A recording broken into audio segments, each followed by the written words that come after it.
Dylan Ross is overpaid and outdated. This company can no longer pay based on emotion.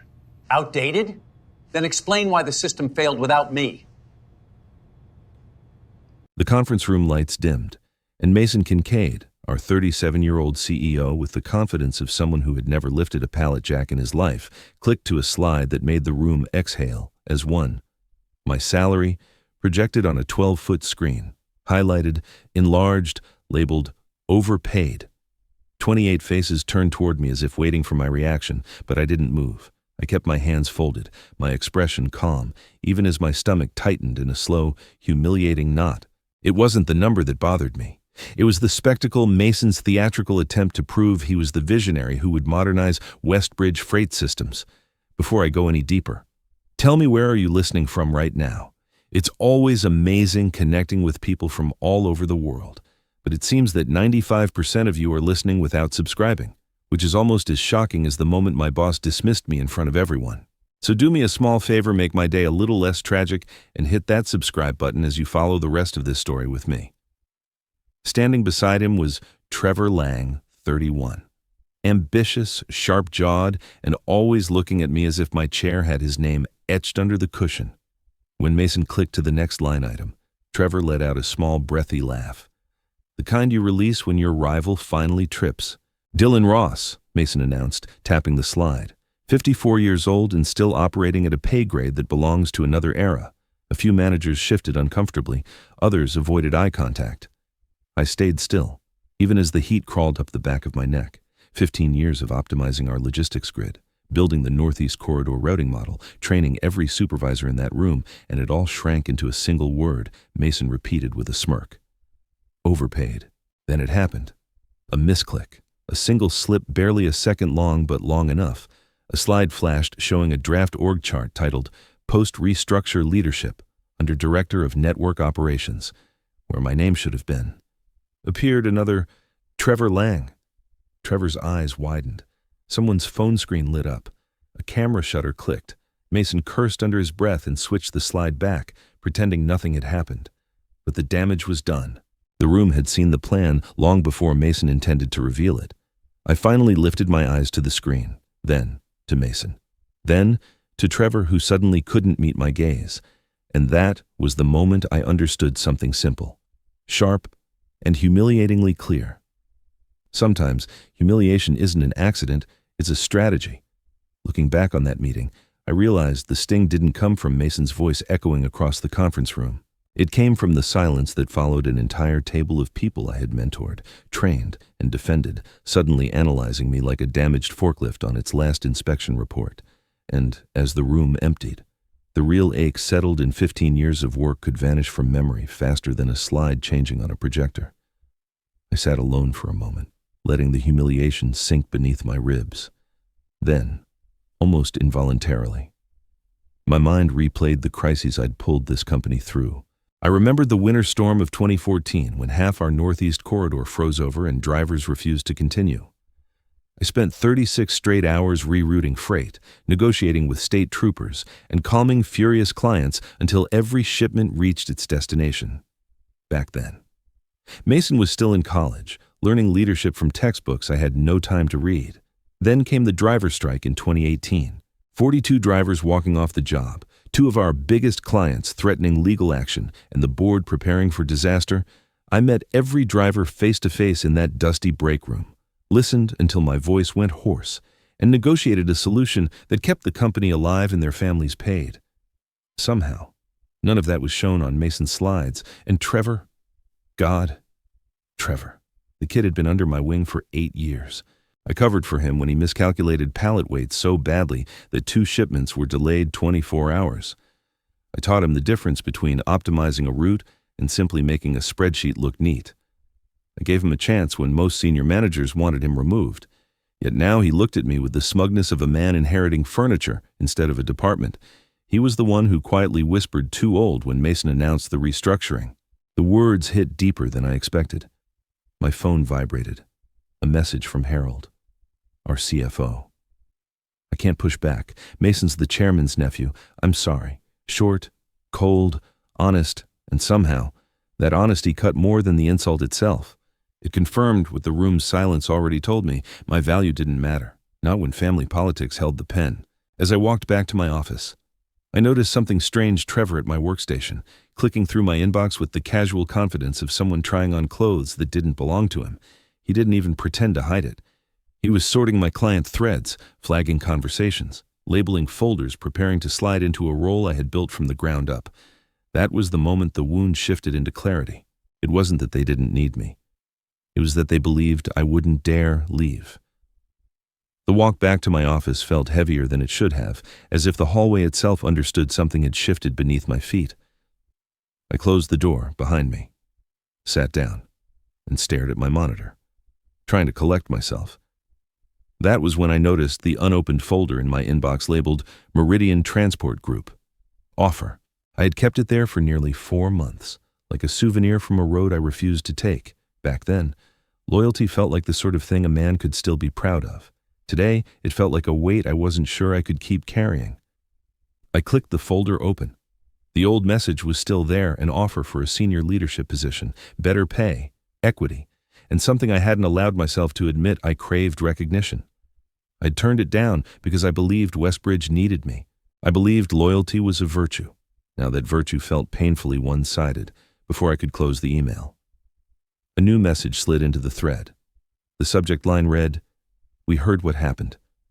My heart thudded once, hard. I opened it, and the first sentence hit like a cold wind through an open dock door. "We're guessing Westbridge made a mistake today. Our invitation still stands if you want to talk. No pressure, no pity, just clarity. The kind I hadn't felt in years." I leaned back in my chair, the screen glowing quietly in front of me. Part of me wanted to hit delete, pretend the option didn't exist. Another part, tired, bruised, and quietly angry, wondered if saying yes would finally feel like breathing again. That tug of war twisted in my chest, tightening until it felt hard to swallow. I hated that I even had to think about leaving. I hated that they had pushed me this far. Just then, footsteps approached. The door was half open, and Trevor Lang sauntered by with that effortless arrogance he'd learned from Mason. His eyes flicked to my screen, caught the Meridian logo, and a slow smile crept across his face, the kind of smile a man wears when he thinks he's already claimed what you built. He didn't say a word. He didn't have to. I closed the email, but the damage was already done. Not by Meridian, not by Trevor's smirk, but by the sudden understanding settling deep inside me. I had stayed for them, but none of them would ever stay for me. For the first time. I questioned whether staying had protected me at all, or if I had simply mistaken routine for loyalty in a place that never saw my worth. That realization settled deeper than any insult Mason delivered earlier, and in that quiet moment, staring at the dim glow of my monitor, I finally admitted the truth. Loyalty is only worth anything when someone is willing to pay its real price. I don't remember standing up. One moment I was staring at the Meridian email. The next, I was looking at the framed photos on my shelf. 15 years of roots, maps, and memories staring back at me like quiet witnesses. For a long time, those memories had anchored me. Today, they asked a different question. What exactly are you still holding on to? The ache was sharp, but underneath it was something unexpectedly calm, like the steady breath before releasing a heavy weight. I opened a blank email. My fingers hovered over the keyboard, hesitant, trembling just enough to betray the mix of hurt and clarity running through me. In the end, the message wrote itself: simple, professional, and painfully final. I thanked them for the opportunity. I confirmed my resignation. I included no blame, no bitterness, just closure.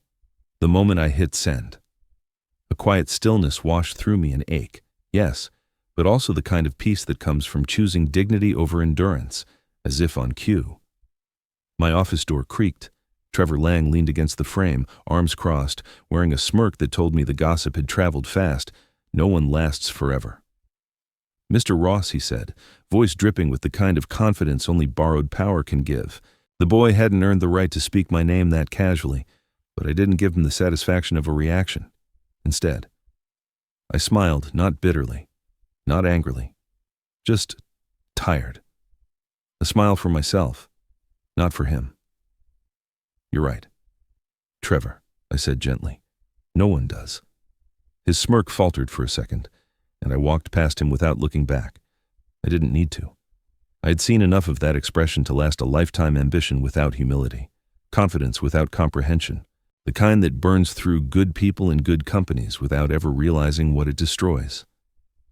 I grabbed my coat, my old leather bag, and the single mug I liked, nothing else. No trophies, no certificates, no binders full of route optimization formulas I'd created. They didn't deserve them, and they didn't understand them anyway. As I stepped into the elevator, there was a moment, a tiny sting that caught me off guard. Not sadness for leaving, but sadness for how easily they let me go. Loyalty should matter, experience should matter, people should matter. The elevator doors opened into the lobby, and the first thing I saw was the giant operations dashboard mounted on the wall. Normally a calm sea of green indicators, but now a single blinking red bar stretched across the top northeast corridor. Failure, priority 1. Alert. A failure in the busiest route of the entire system, a failure created by the new optimizations Trevor and Mason insisted on, and a failure only I knew how to reverse. Employees stared at the screen, confused, whispering as numbers recalculated and delivery windows collapsed in real time. I didn't stop.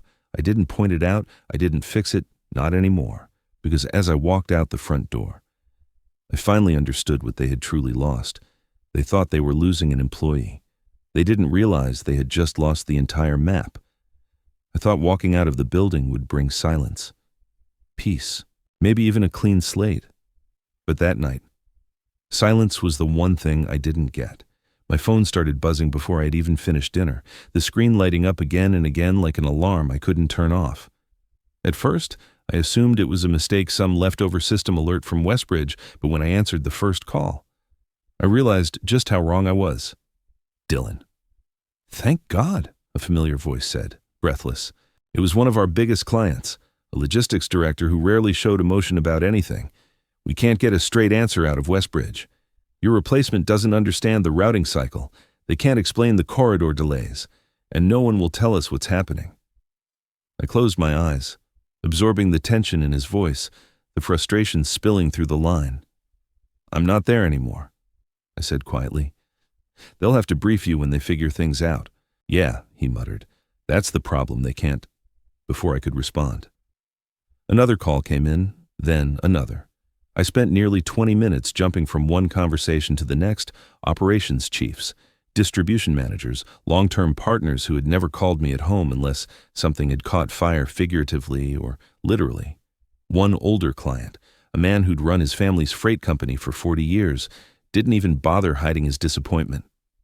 "I trust you, Dylan," he said. "Not Westbridge. You've pulled us out of more disasters than they even know about. Without you. We're thinking of exploring other options." His hesitation wasn't fear, it was respect. And somehow, that respect cut deeper than anything Mason had said to me. It reminded me of the years I had spent earning it road by road, crisis by crisis, only for the company to treat it as expendable. As the evening dragged on, my phone buzzed again, this time with a text message. It was a screenshot sent by another client.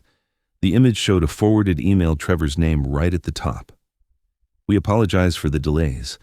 These issues stem from Dylan Ross's outdated processes and the incomplete handoff he left behind."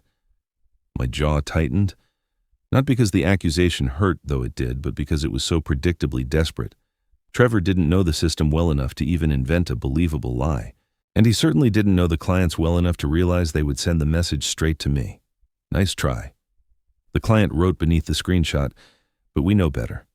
The bitterness rising in my chest mixed with something more surprising, a kind of reluctant gratitude. They weren't calling because I asked them to.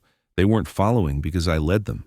They called because years of trust don't disappear just because a CEO wants a different slide on a PowerPoint.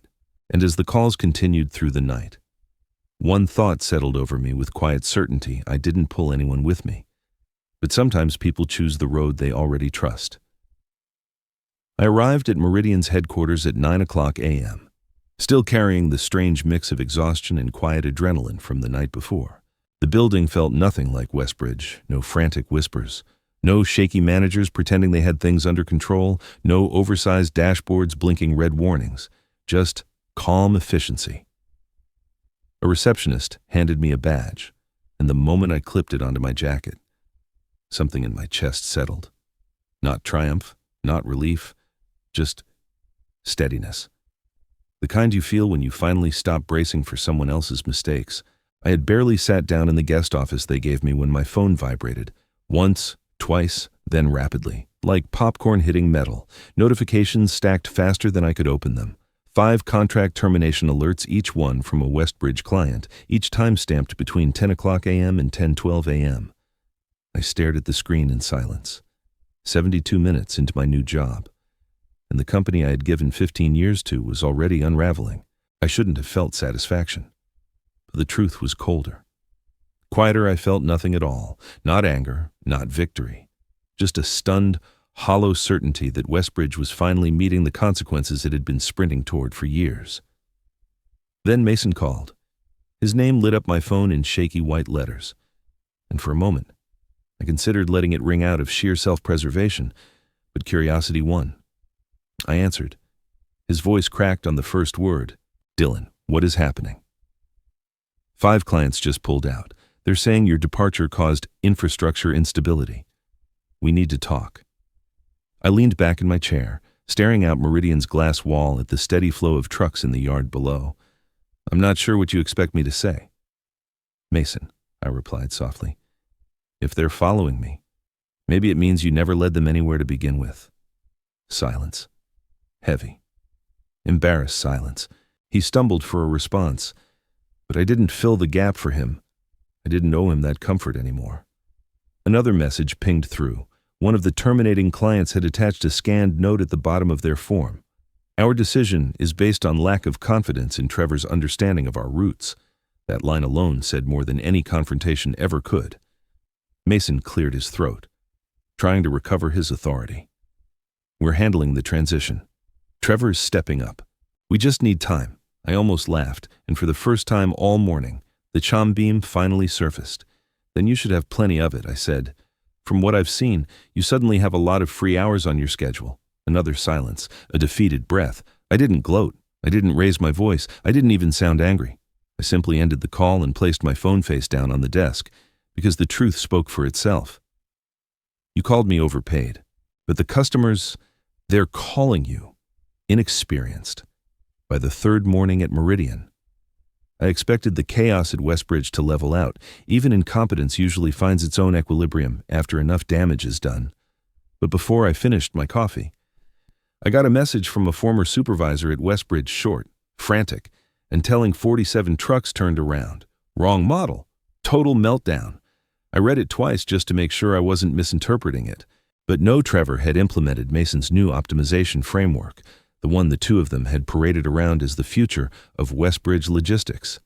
They didn't understand how the Northeast Corridor interacted with the Appalachian routes, or how driver rest windows dictated sequencing, or how one mistimed cross-docking slot could turn into a cascading failure. They pushed buttons they didn't understand and then acted shocked when the system caught fire.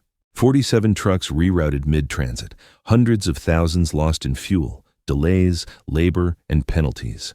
By noon, the industry whispers were loud enough that I didn't even need my phone to hear them. And then the calls started again, not to my personal phone this time, but routed through Meridian's front desk. Clients who once belonged to Westbridge were demanding someone who actually knew the routes, someone who had solved their crises before, someone who wasn't improvising with theories pulled from a management blog. They were demanding me. Each call exposed another layer of the lie Mason had built his leadership on. He claimed route modeling was plug and play. He claimed experience was an overrated asset. He claimed I was replaceable. But logistics isn't theory. It's muscle memory. It's scars. It's judgment you can't teach in a seminar or compress into a spreadsheet. And now, the cracks in his illusion were widening by the hour. By mid-afternoon, the biggest blow arrived. A $22 million contract one Westbridge depended on to stabilize quarterly revenue submitted a formal termination notice.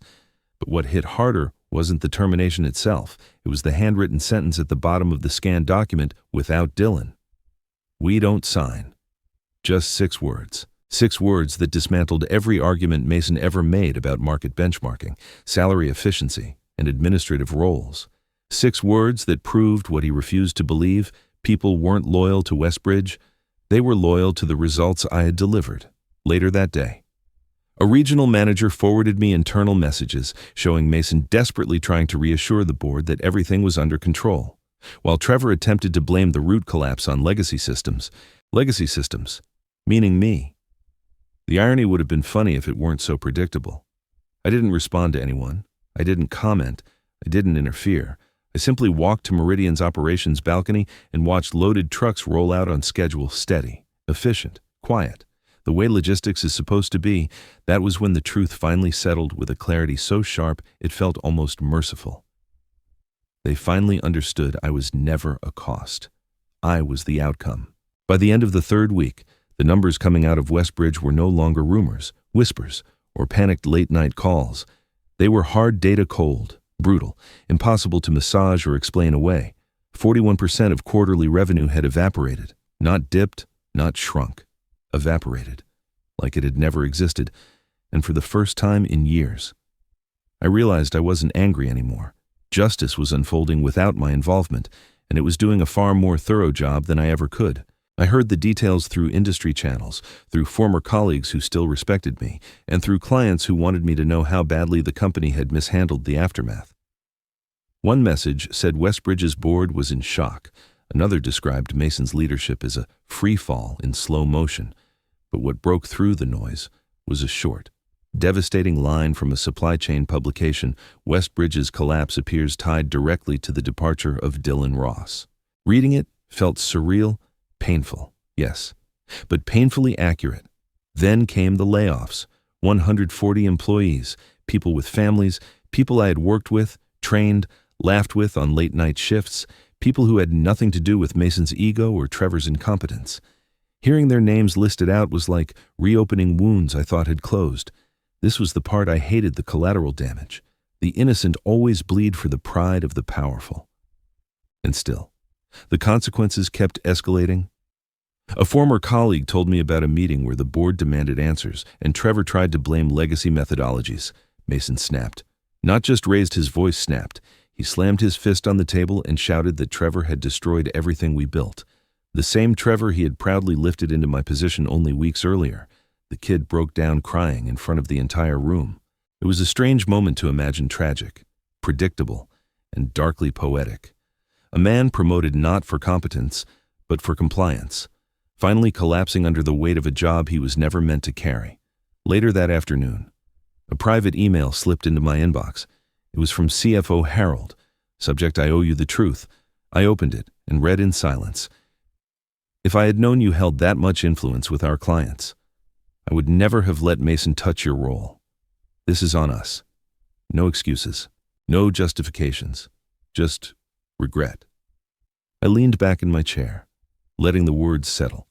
There was no triumph in them, just confirmation of what I already knew. Arrogance had a price, and Westbridge had paid it in full. They tried to save $172,000 by cutting me down. Now they were watching $300 million walk out the door, and all I could think was, this is what happens when you confuse cost with value. I was half asleep when the call came in, an unfamiliar vibration against the nightstand that didn't match any of my usual contacts.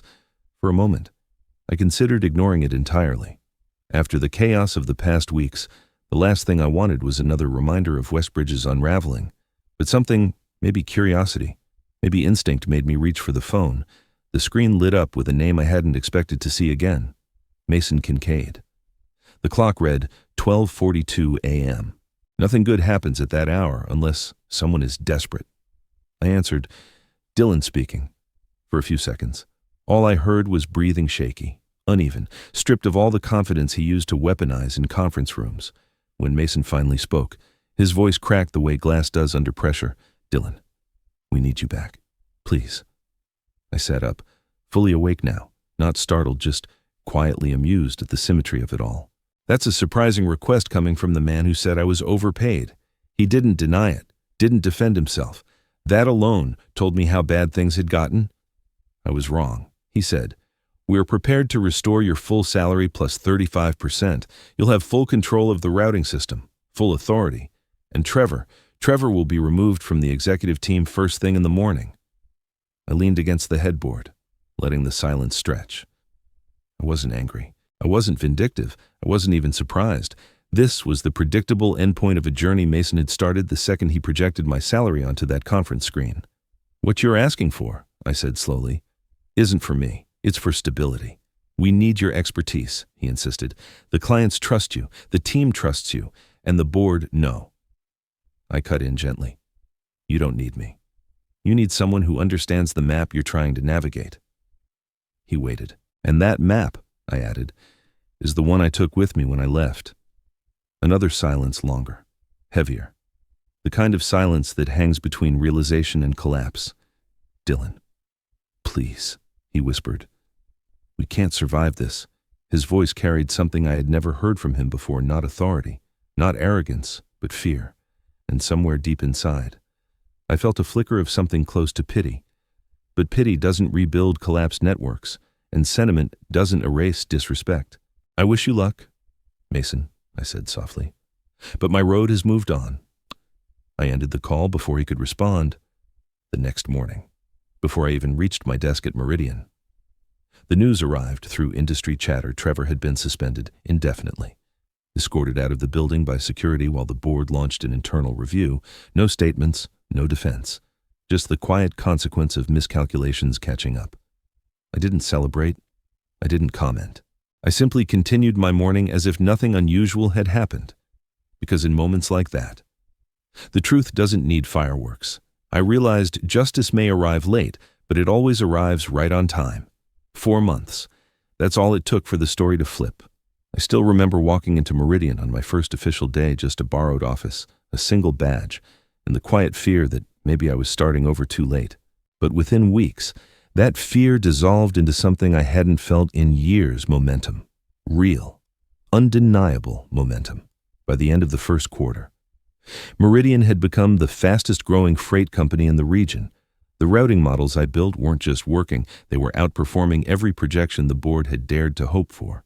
Efficiency rose, delays plummeted, and word spread through the industry like wildfire. Then the client transfers began. Not 2 or 5, but 43 former Westbridge clients chose to move their entire portfolios to Meridian.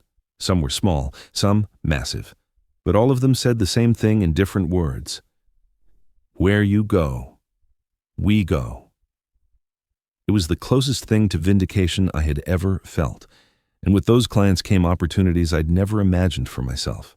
Conferences, symposiums, leadership summits. Suddenly I was being invited to speak about crisis logistics, route psychology, and long-term resilience planning. At 54, the world that once overlooked me was now quoting me. One afternoon, after finishing a keynote in Denver, I checked my messages and found an internal update from Meridian's finance department. Quarterly revenue surpassed Westbridge by 14%. 14%. In 4 months. I didn't cheer. I didn't pump my fist. I simply let the number sit with me like a quiet companion, steady, warm, deeply satisfying. It wasn't revenge, it was gravity. Things had fallen exactly where they were always meant to fall. But the final twist arrived on a Tuesday morning. A colleague rushed into my office holding a glossy magazine, Logistics Weekly. He dropped it onto my desk and said, "You'll want to see page 12. There, it was an article stretched across 2 columns, how saving $172 cost Westbridge $300 million. Below the headline sat a photo of Mason and Trevor, both looking like men who had aged a decade in a single quarter. The caption didn't spare them either. The cost of misunderstanding value. I closed the magazine gently, not triumphing, not gloating, just done. A chapter had closed, and a better one had opened so wide I could finally breathe without flinching. As I left the office that evening, the sun dipped behind the freight yard, washing the trucks in gold, the kind of light that makes endings feel like beginnings, and in that warm, expanding silence, one thought rose unmistakably. They called me overpaid. The market disagreed. Looking back now, I've learned that your value isn't determined by the loudest voice in the room. It's revealed by what happens after you walk out of it. Sometimes the door that slammed in your face is the same door that pushed you toward the life you were meant to build. And if you're standing in that painful in-between, hurt, uncertain, questioning your worth, trust me, your next chapter might be the one where everything finally makes sense. If this story resonated with you, let me know where you're listening from. Hearing your stories keeps this channel alive. And if you haven't yet, a like, a share, and a quick tap on that subscribe button help these lessons reach someone who needs them. Sometimes, one story is all it takes to change the direction of someone else's life.